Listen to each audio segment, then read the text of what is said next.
Hello, hello mga kalalabs. Today is my birthday. Walang special na gagawin, kundi i-flex ko lang yung mga greetings ng mga kapatid ko, mga kaibigan ko, tapos yung edit na video ng anak ko, tapos yung kapatid ko. Then, wala lang. My birthday is parang natural day lang. Walang okasyon.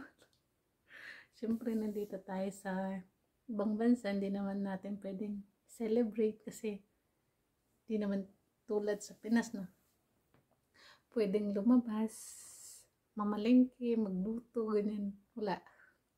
Celebrate natin yung birthday natin sa paglilinis, pamamalansya, lahat na. Ganyan ang buhay ng isang OFW. Hindi mo pwedeng celebrate yung birthday mo kasi nga siyempre, dito kasi walang birthday sa kanila. Pero ngayon, meron mga nagse-celebrate na, pero mga iba, tinututulan pa. Mga anak ganun, sineselebrate nila. Pero yung mga parents, ayaw nila, siyempre. Tradition nila yun na hindi pwedeng i-celebrate ng mga birthday sa kanila kasi masama yun sa kanila. Kaya yun na nga mga kalalabs. Happy naman ako sa mga greetings ng mga anak ko, mga kapatid ko, mga kaibigan ko. Maraming salamat sa mga nag-greets.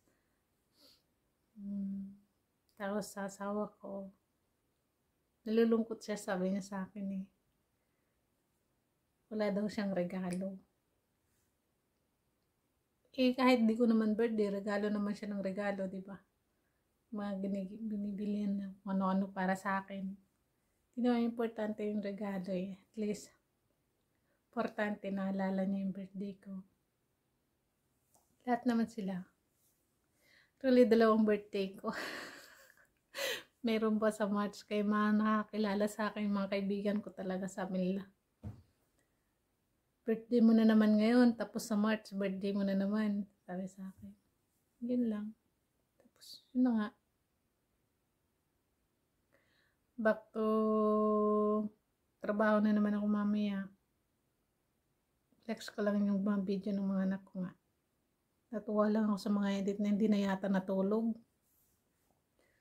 Tapos, yun nakalalabs yung mahirap yung kanyang wish.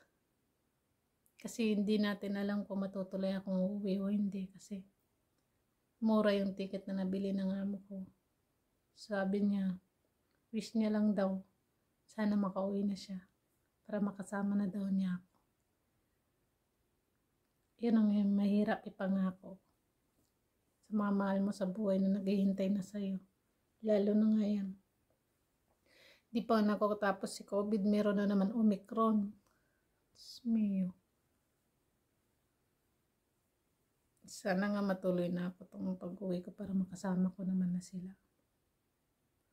Ang pakaiksi yung bakasyon ko, isang